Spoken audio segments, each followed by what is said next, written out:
地球挂在光线上的星球，北极光与万物连接的起点，仿佛是这个星球上另外一个星球。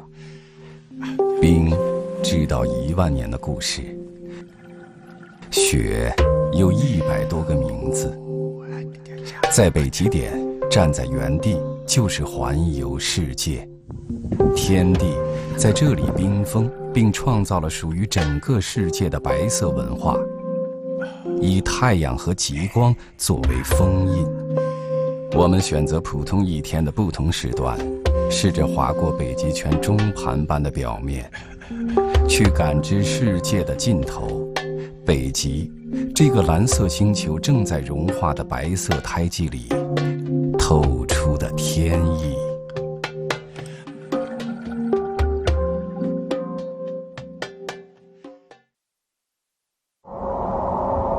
子夜，2100万平方公里，北极圈的午夜，太阳在世界其他地方下山之后，就出现在这里。阿拉斯加最北端巴罗，午夜，北冰洋边有少年的篮球场，也有1000年的原住民古典。不远处的普拉德霍湾，石油管道由北向南纵贯1300公里。地球的屋顶被海洋覆盖。俄罗斯核动力破冰船50周年胜利号第10次前往北极点。地球的屋顶上还有世界上最大的岛屿。午夜，大雪和演唱会同时开始。伊鲁利萨特冰峡湾，探险家在商量探险计划。戴维斯海峡，沧海若桑田，捕虾船迎来丰收的一夜。在加拿大，午夜太阳映入3000公里奔腾的河流。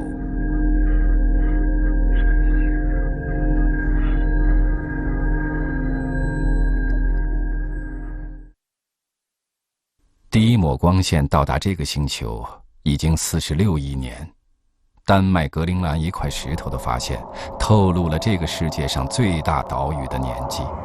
Greenland, we have rocks that go back to 3.8 billion years ago, which are the oldest rocks you can find basically on Earth. It turns out that the oldest rocks on Earth actually have signs that life was already present on Earth and there was microbial life in the oceans.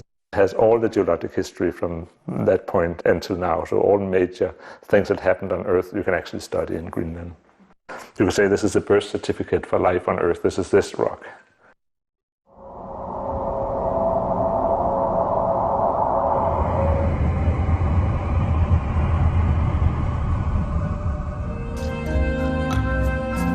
万年之后，北极圈的大地上有了最初的笔记——阿尔塔岩画。挪威芬马克郡阿尔塔海湾，距今7000年前，临海山坡上的3000个图案。46亿年前的光，38亿年前的石头，1万年前隆起的山脉，200万年前出现的人类，1亿年的星球史，隐没于时间之海。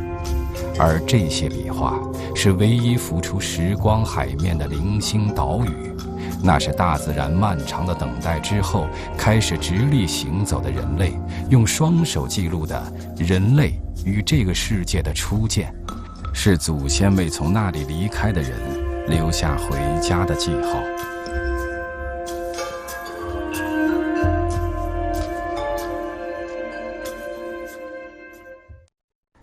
近100年前的凌晨，纳努克仿佛是从他的雪屋子里出生。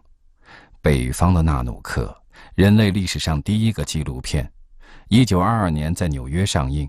导演弗拉哈迪把1万年之间几乎没有变化的因纽特人第一次带到了文明世界的面前。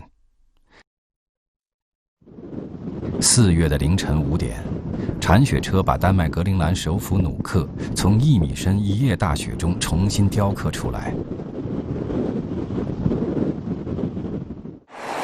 5点，俄罗斯萨哈共和国，猛犸象的故乡。萨满祭司在等清晨的第一缕光线。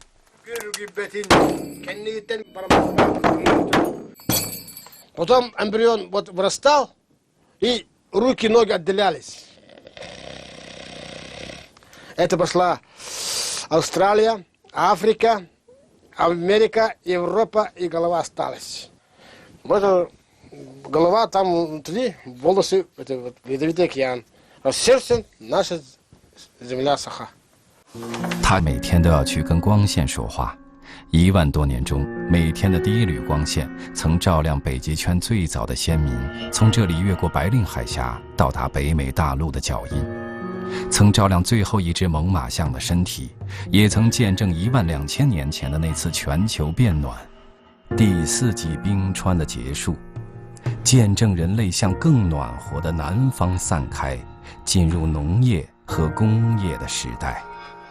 当今天的人们把猛犸象的骨架从离地几米的地方再度挖掘出来，那些曾和猛犸象同一个时代的人，已经成为北极圈里的雅库特人、涅涅茨人、因纽特人、萨米人、印第安人。他们和五大洲大约70个国家、5000多个土著人团体一起，组成今天世界3.7亿土著居民。今天，北极圈大约200万原住民正在将北极的白色文化分享给这缤纷的世界。俄罗斯洛沃泽罗湖，雪地摩托被称作需要充电的驯鹿。数百公里外的挪威特罗姆瑟，和北方的人类相处100万年的驯鹿在马路上参加比赛。9点的加拿大伊卡卢伊特，7月的海面还在结冰，破冰船和陆地最后1公里的连接由直升飞机来完成。阿拉斯加最北端的村子纽库塞特，这里的人们从来不说海在结冰，他们说那是海还没有打开，等海打开会生出许多许多生命。鲸鱼是这里文化的核心。曾经，一头鲸鱼是这个400人的村庄里所有人1年的食物。飞机运来的食物长得都一样，但是每一条鲸鱼从哪里来，如何经过这里，每个人都能说出一个自己的传奇。I am very proud and very honored to be a whaling captain for my community. It fits 2 whales, the shares for Christmas, Thanksgiving, and the blanket toss. 在因纽特语的词汇里，没有杀戮和战争，只有对自然敬畏和感激。他们感激鲸鱼愿意奉献自己的生命，来养活整个村庄。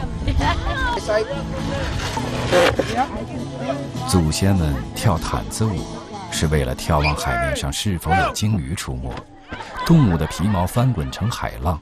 世界最北端的400个人，和生活在北极圈的10万因纽特人一样，在上面出生、降落，如同1万多年里的每一次轮回。I can see the whales going to Canada right now. 在毯子上，汤姆森仿佛看到了祖先，全然不顾路标上写着的那些千里万里。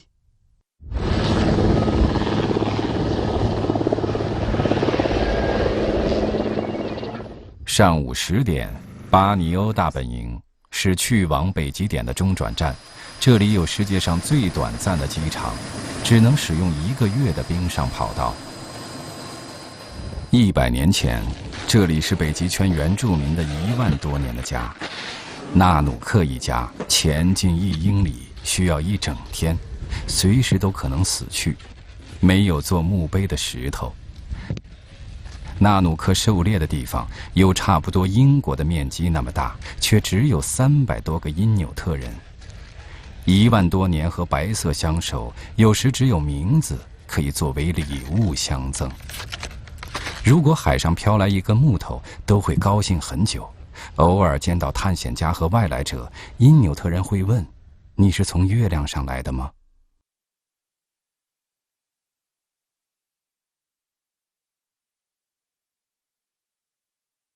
1907年，瑞典基律纳在瑞典最高的山和最大的湖泊和驯鹿迁徙经过的地方，发现了当时世界上最大的铁矿。上午10点的安娜前往距离基律纳半小时车程的村庄尼科卢卡特。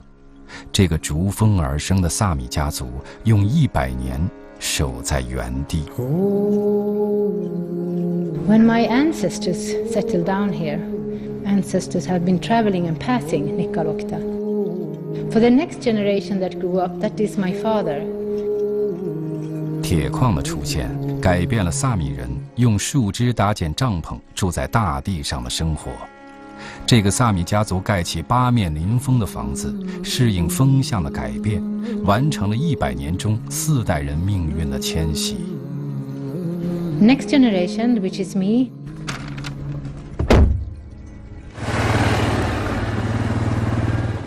安娜的父亲已经86岁了，只会说萨米语。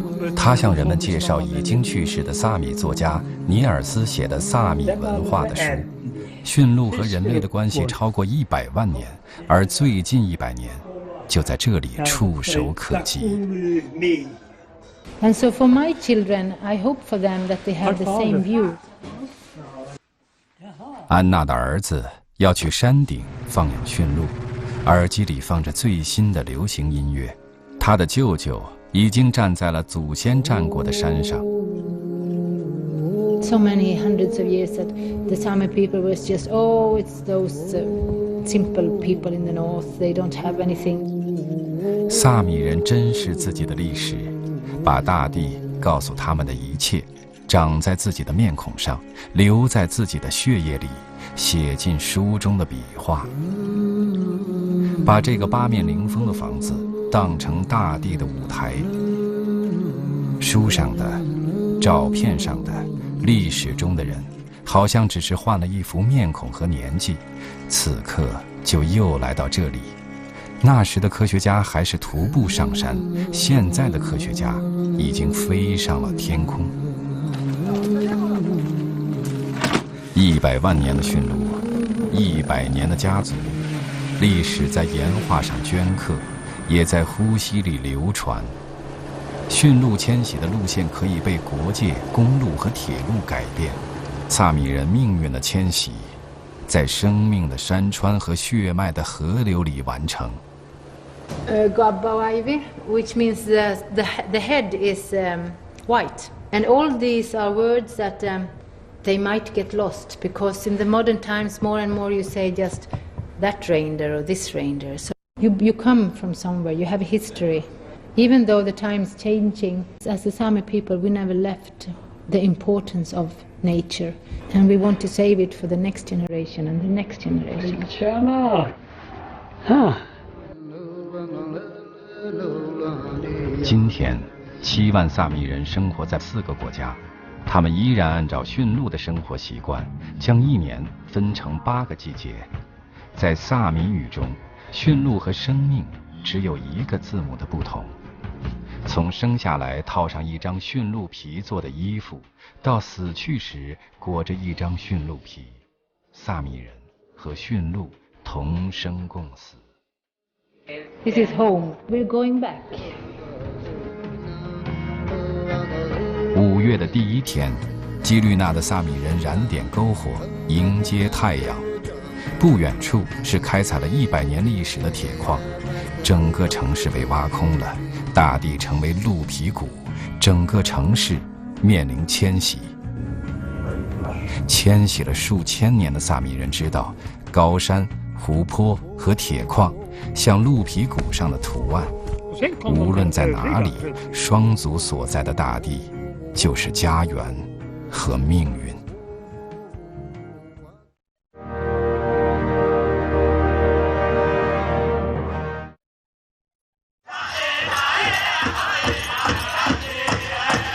夏至，太阳图腾般部落。这一天是加拿大渥太华的多民族节日。千里之外，阿拉斯加的安克雷奇也在全城狂欢。数千里，数千年，身体之舞，时光之舞，如同山峦的曲线，那是天地在表达。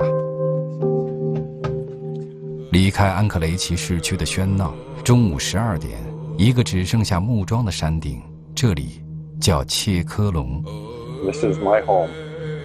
This is where I grew up. There's a little lake that's about 4 miles that way.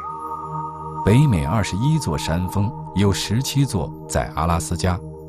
大山大河孕育了这里10万原住民，每一座山都有名字，有故事。图克楚拉特酋长的祖先是阿拉斯加印第安王国的创始人，祖先的照片被挂在阿拉斯加大学费尔班克斯分校的山顶。那里曾经是印第安酋长们向天祈祷的地方。White people came here to our land and started to change things. 阿拉斯加最大的城市安克雷奇因修建铁路而出现。库克船长的雕像看着夕阳，标注牌上标注着太阳在不同的季节会从地平线上的哪一座山峰落下。但是太阳还在，地平线变了。地平线上有了石油管道、海上钻井平台、进驻深山的煤矿和天然气燃烧的火焰。自从山河大地中发现了财富，山就不再只是用来仰望天空、向天祈祷和许愿。北极熊与原住民头像的标志印在飞机上，从天上俯瞰世界的变化。Since I was 19 years old, I'm 56 now. It's been a long time. I do what I can to help all of our peoples. If your spirit isn't alive, you have nothing. 1972年开始，图克楚拉特酋长创办了阿拉斯加第一个由部落管理的学校。他们印刷自己的教材，讲述自己的故事。有时候会有70、80岁的老人来上课，因为他们年少时候被禁止讲述自己的语言。也是在1972年，艰难的抗争之后，阿拉斯加成立了12个原住民自治组织，帮助原住民实现与现代文明的磨合。图克楚拉特酋长最喜欢去的部落在路的尽头，陆地的尽头，海才开始，海的尽头，山脉相连。I'm a mountain boy. 在1人高的山脉上，一只鹰飞进了视野。Beautiful. 眺望未来的视线与忆念祖先的笑容没有终点。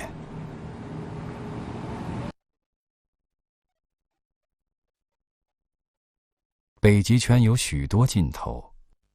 俄罗斯核动力破冰船到达北极点。世界的尽头到底有什么？法国艺术家弗朗西斯飞往丹麦格陵兰，飞往那块38亿年的石头。I want to mix my languages with the Greenlandic language and make a song mixing all those languages. 1, 2, 3.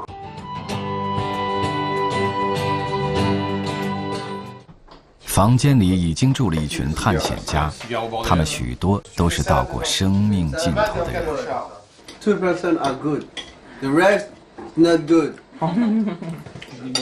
著名运动员特尔瑞在一次事故中失去了双臂，探险家弗兰克18岁时在一次战争中失去了一条腿。探险家们在勘探第2天要潜水的地方。That were the first people who living there. They come just here and they put their camp just below. 伊卢利萨特冰峡湾，联合国教科文组织认定为世界自然遗产。5000年过去，这里依然只生活着4000人。但是，如果把成千上万座漂在海上数百年不化的冰山算上，把飞鸟算上，生命就超越了概念和数量。有生命的，还有雪地。在久远的年代，冰雪覆盖，寸草不生，没有纸张和笔，因纽特人就把故事写在雪地上。故事在一场雪中开始，被另一场雪冰封起来。And I am very happy. I am a happy man.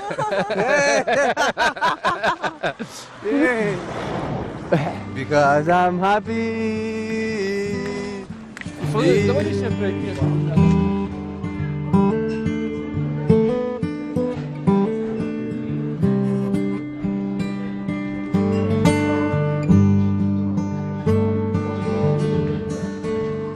Many views. 13 when I made my first record, and I was 18 when I had my first gold record, and I'm 50 years old. It's a long way on the road, and now I'm still on the road again. 下午4点，这些到过生命尽头的人开始在这个人类最初的生活地潜水，在曾经只有名字可以相赠的大地上，在孕育生命的大海和石头上，告诉地球母亲他们的名字，也在雪地上书写自己的故事。生命的尽头和世界的尽头有神秘的感应吗？他没有腿，他没有双臂，在世界的尽头，他们发现他们在一起是完整的。弗朗西斯站在海边，祖先的定居点。当时的猎人会通过观看云在冰面上的投影，预测天气。今天，冰和云都在改变，而改变本身就是祖先的诉说。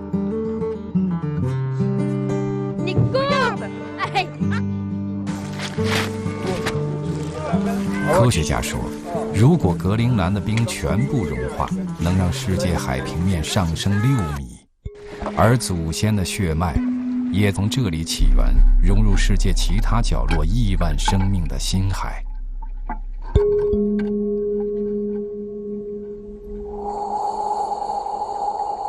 For me, kind of the age of the world, the origin of the world and of the humanity. I mean, I'm speaking about the Inuits. We are all descendants of those people.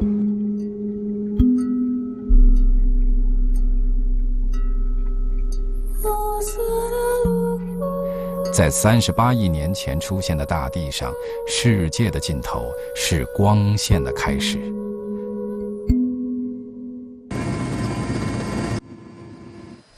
去北极点只有1个小时的停留时间，在北极点游泳只有几秒钟就必须上岸。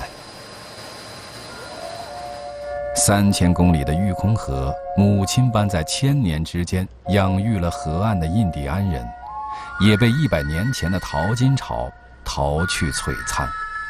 它蜿蜒的曲线参与过宏大的历史叙事，也让平常的人家在这个世界的角落安置了自己的全部世界。加里纳是阿拉斯加育空河上一个400人的岛屿。100岁的辛迪·汉廷顿是阿拉斯加最长寿的人之一。他少年时代的书《河边的生活》是美国的畅销书，那里记录了他眼中的育空河故事。从一根木头开始，顺河而下，建造自己在这个星球最顶端童话般的家。一个忽然，改变了一切。顺流而下的不是搭建家园的木头，而是毁灭家园的冰。育空河冰层解体，养育了生命的河流，也带来毁灭的力量。森林的童话变成诺亚方舟的末日神话。这次事件使得加里纳诞生了一个全世界都排得上号的施工队，专门负责给房屋升高。施工队长是辛迪·汉廷顿的儿子塔马热·汉廷顿。他有听力障碍，只会说哑语，但是他听到过末日的声响。他的手，他的身体依然像当时吞噬整个岛屿的波浪。他给自己3个小孩起的名字是玉空河的3条支流的名字。在孩子记录的末日景象里，淹没他们的家的，就是那叫做自己和哥哥们的名字的河。Is our house. This is my grandma's house. Is Ben and Jen's house. This is Marina's house. This is Alana's house. Where's my house? Your house? This is your house. And why is the road blue? Because the road is flooded. Green, black, blue.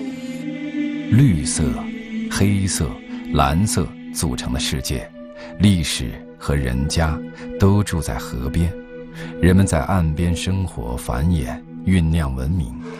一滴水的变化终将被全世界感知，北极早已不再与世隔绝。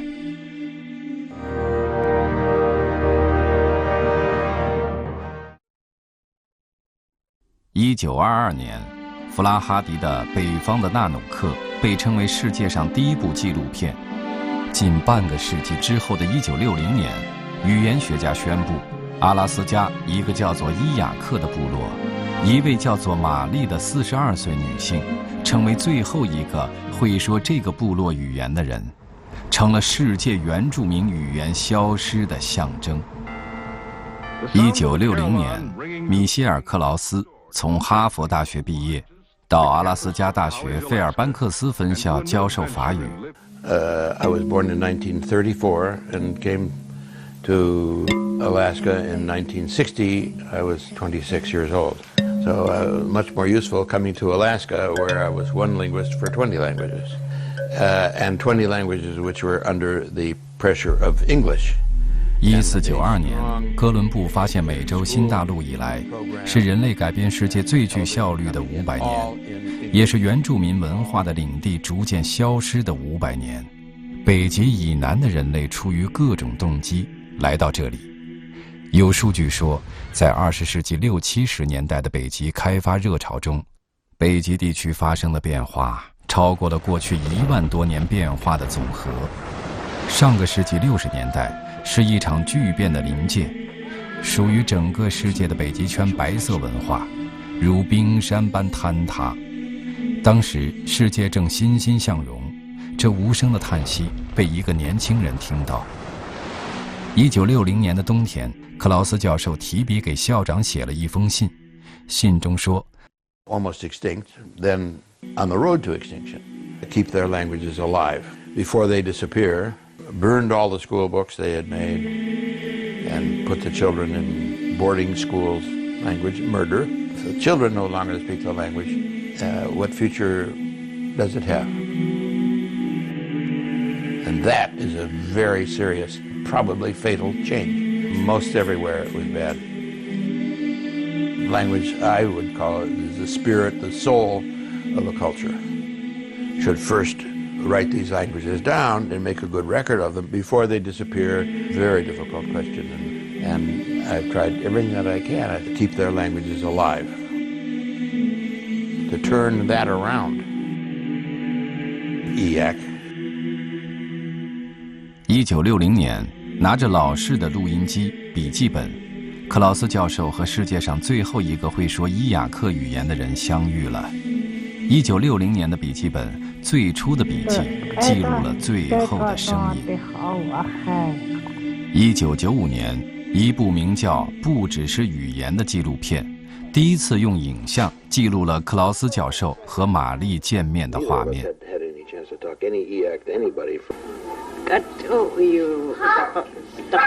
1960年开始，直到玛丽去世，近半个世纪的时间，克劳斯教授不间断地和玛丽工作。这声音里有德纳利山的故事，有玉空河的故事。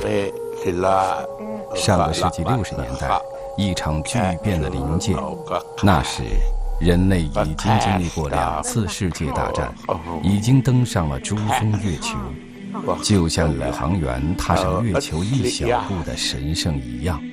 克劳斯教授一个发音一个发音地记录这个族群在世界上最初的也是最后的痕迹。曾经，这些原住民对偶见的外来者发问：“你是从月亮上来的吗？”对克劳斯教授来说，他们的每一个声音都代表人类，每一个声音就是明月，是照亮人们找到祖先的最后的月光。1974年，克劳斯教授画出了一张阿拉斯加本土语言地图。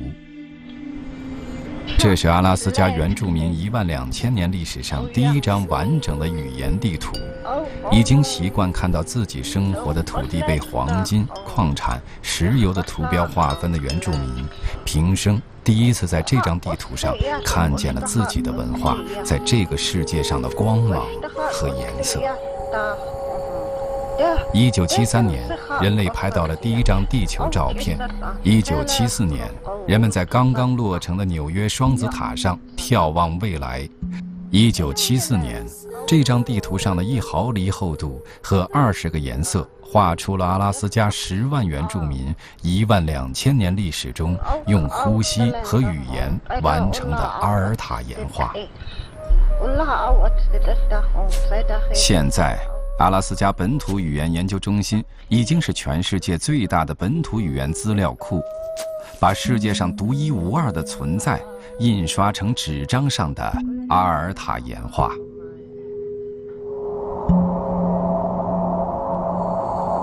阿拉斯加的惠蒂尔市只有一条隧道和外界连接，整个城市只有200人，200人住在同一栋楼里，一栋楼就是一个城市。市政府、超市、教堂、咖啡馆、市中心、码头、铁路，甚至废墟，每隔2周都有一艘豪华游轮来这里靠岸。我们作为地球的原住民，住在同一个屋檐下，还记得最初的语言吗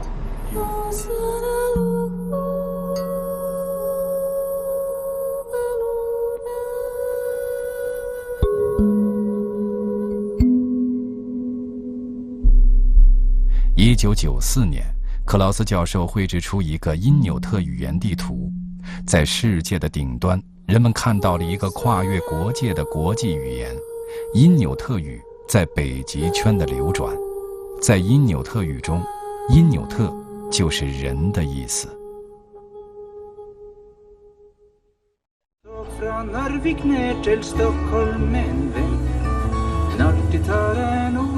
2014年，挪威一个电视节目创造了一个世界纪录。整个节目非常简单，就是火车行进，轮船行进，再没有多余的情节，吸引了100万人的观看，甚至创造了连续134小时42分钟45秒的直播记录。在慢电视这个全新的概念里，人们开始慢下来观看。人类用他们发明的前往世界各地的交通工具，穿过河流、高山、隧道，经过时间和季节、风云雨雪，开始回家。趁着家还在，趁着北方冰还在，雪还在。这些聆听鼓声的人类学家，30年前第一次来丹麦格陵兰采风，就再也没有离开。他们从数千首录音中出版了数张专辑，把极北的白色文化的古典分享给世界。But this is the Greenlandic size. 在寂静无声的冰雪里，鼓声用来给天讲故事。鼓声里连接了12000年之间的2次暖和的故事。12000年前的那次全球变暖，结束了第4纪冰川，人类开始向暖和的地方迁徙。这个星球经由人类的足迹，被描绘出前所未有的面貌。只有北极还留有着那时的冰雪。而这一次的全球变暖，雪无声的融化，惊动天地。人们回到这里，发出自己的声音，保护着最后的白色文化。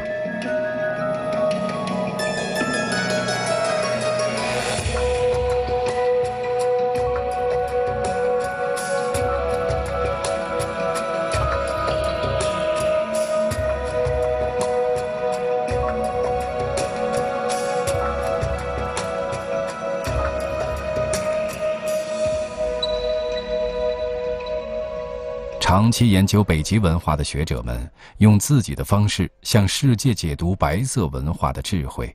The stone, I think, is part of the sculpture. She is having a conversation with the stone. These faces and heads are, she's just pulling them gently from the stone.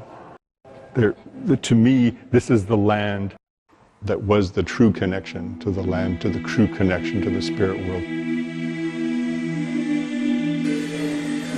原住民用双手在表达许多许多的白色。雕塑和绘画是浮现在空气中的阿尔塔岩画，人们要做的只是把它们从看不见的地方拿出来，变成能被眼睛看见的存在。人们搜集原住民的绘画，把一块石头代表大地，一张白纸代表一地白雪的万物有灵的神奇，分享给世界。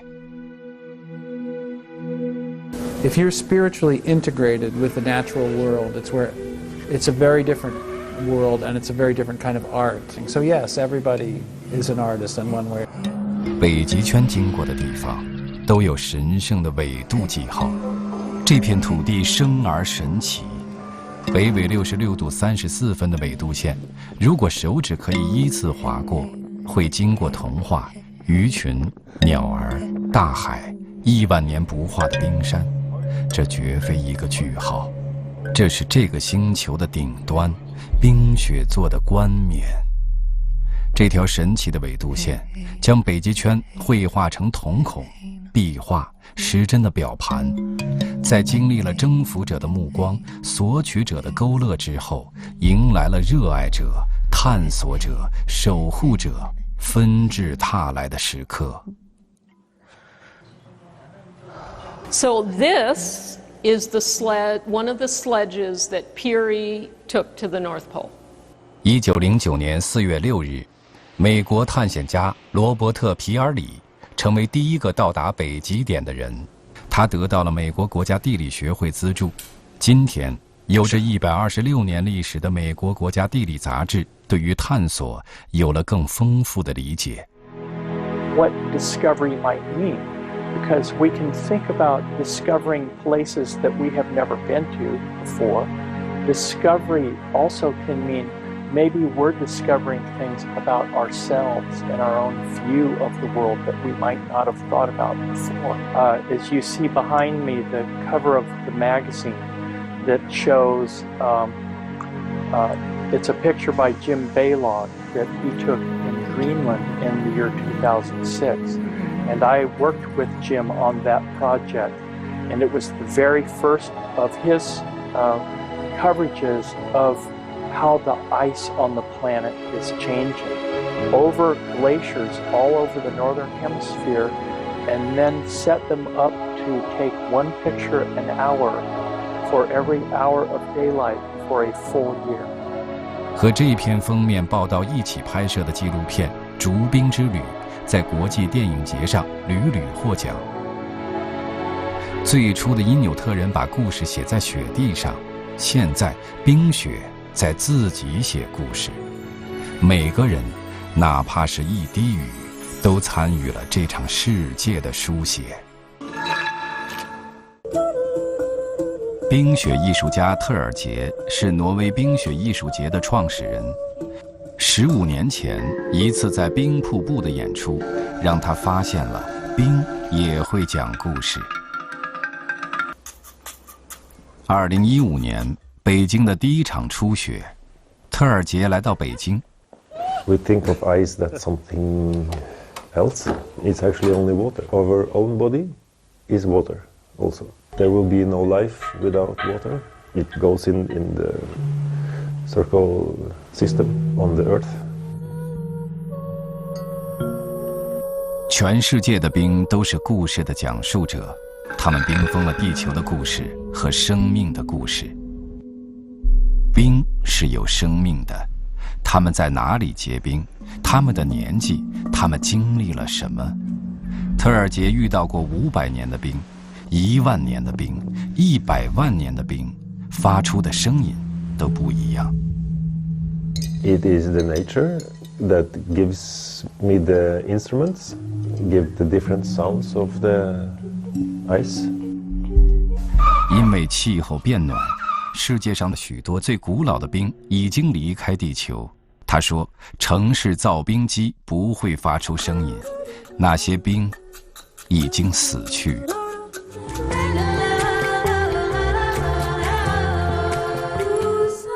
冰雪音乐节演出的舞台在天地之间，这是一个象征。最早，地球是冰冻星球，1万年之后有了人类。1年、万年、1000年、100年之间，万物的交响超越语言。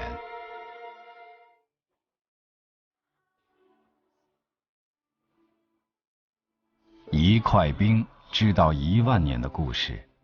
萨米作家英格丽德写了一本书《雪的100多个名字》。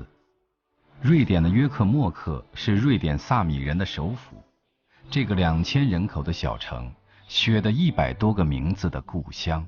他写的10几本书，包括如何在野外生活，如何和马相处，雪的100多个名字，记录下萨米人与大自然之间的故事。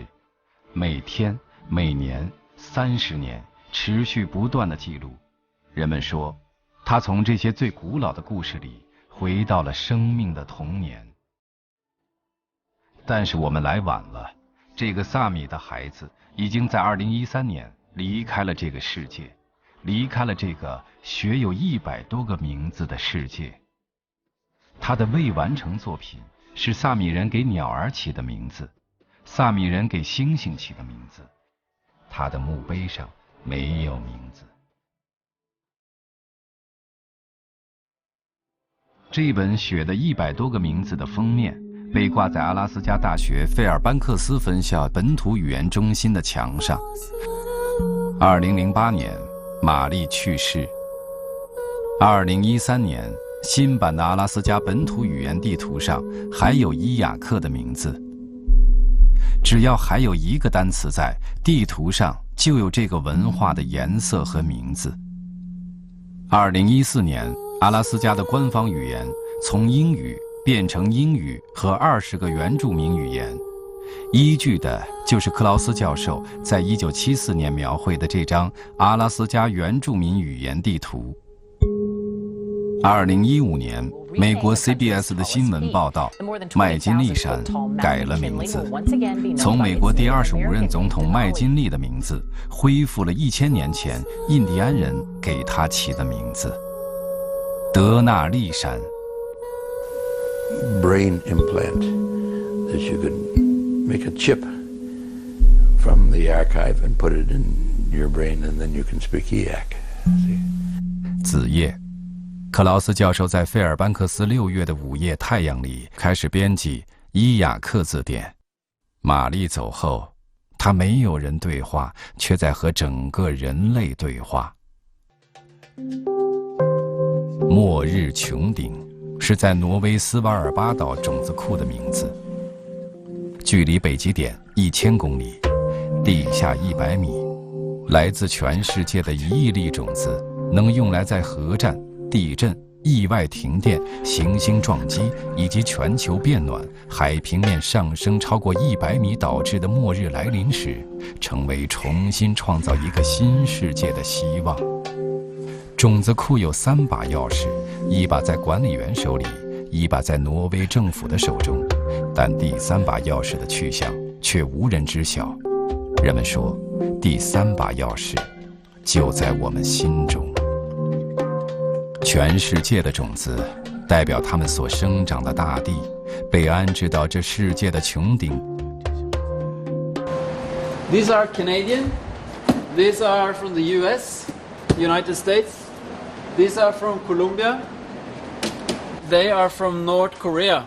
Again, this is from Syria, India, Mexico, from Germany, from South Korea, Peru, Indonesia, Nigeria in Africa, Costa Rica, in Russia. 整个世界被浓缩为一个种子的大小，而每一个种子都是一个世界。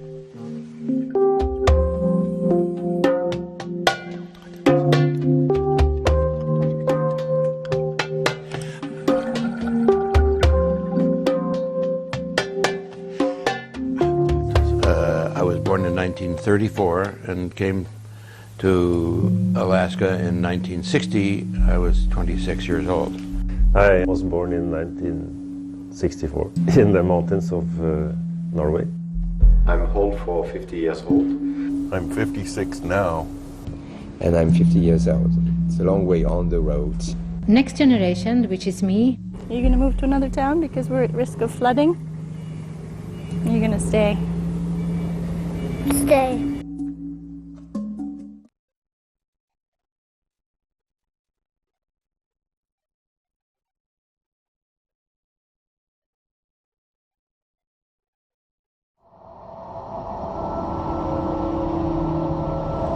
如果从时间开始的第一秒就有一个摄影机，记录下此后发生的一切，我们会看见什么，听见什么？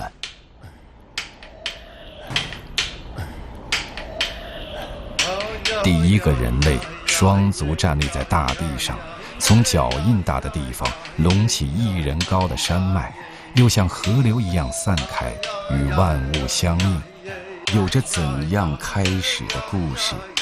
今天，这个星球上的许多地方都已经喧闹到听不到这样的声音和故事了。